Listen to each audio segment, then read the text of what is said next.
Thanks for joining us. I'm Paula Ebben with a WBZ News update. Our top stories, some concrete fell from the 290 overpass on Lincoln Street in Worcester.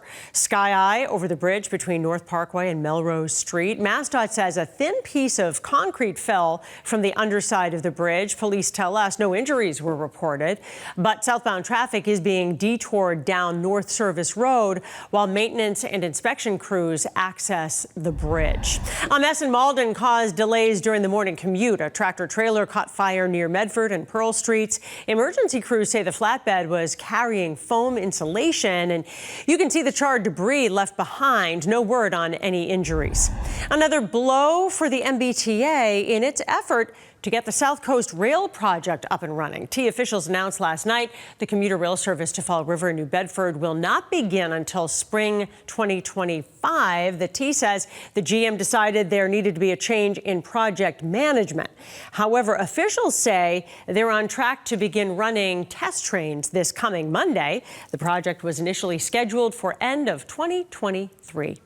We are in a next weather alert heading into the weekend. The storms have started moving in, and we want to get a check on the latest forecast now with meteorologist Alyssa Andrews. Storms firing off here for central Massachusetts, now into Worcester, and even a heavier downpour there earlier. So here's the line. Over the past couple of hours, it's already pushing on through, and so the first part of our day seeing this first round of storms, it could make it interesting for later on because it could limit in some ways a severe environment for later on in the day, but in other ways, whenever we have the sunshine, it can also help that storm environment to thrive. So what we're seeing right now on radar is pretty heavy downpours, a lot of lightning, much more lightning over the past hour or so, and to the south here some of these winds have been gusting 40-45 miles per hour. So that's what we're looking at for today to put us in the next weather alert for these afternoon and evening downpours. Some localized street flooding certainly possible with this, and that's going to be one of the primary concerns here, along with the gusty wind. So isolated damaging wind and even some signs of small hail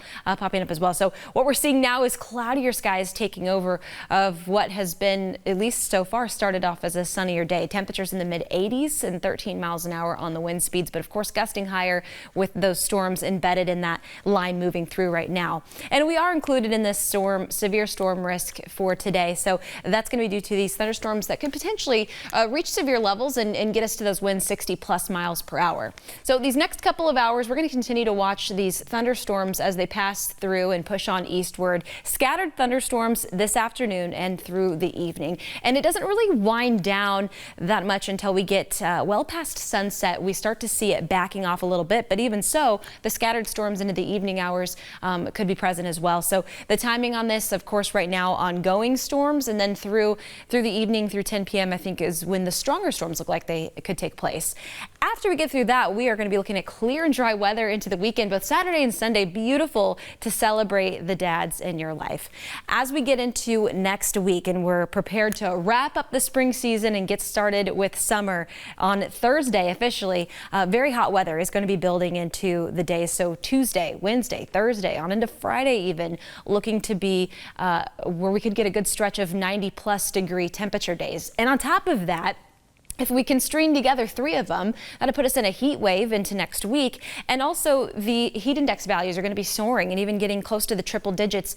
And so this is the kind of weather you want to be checking in on people and taking breaks from outdoor activities and chores and work and just kind of hydrating yourself and making sure you're taking breaks from the sun when you need to. 68 degrees in Worcester right now, 75 in Bedford, 85 in Boston. So we already heated up and made it to those high temperatures in the mid 80s. These dew point numbers are actually going to start to drop as we get closer to Sunday. So a nice day full of, well, the humidity starts to lower for Sunday. And so a really great weather day coming up to wrap the weekend up with. And then next week, we're going to be looking at that string of 90+ degree days. And we get started officially with the summer season. It's on the 7-day forecast on Thursday. Paula. All right, Alyssa, thanks. I'm Paula Ebben. This has been a WBZ News Update.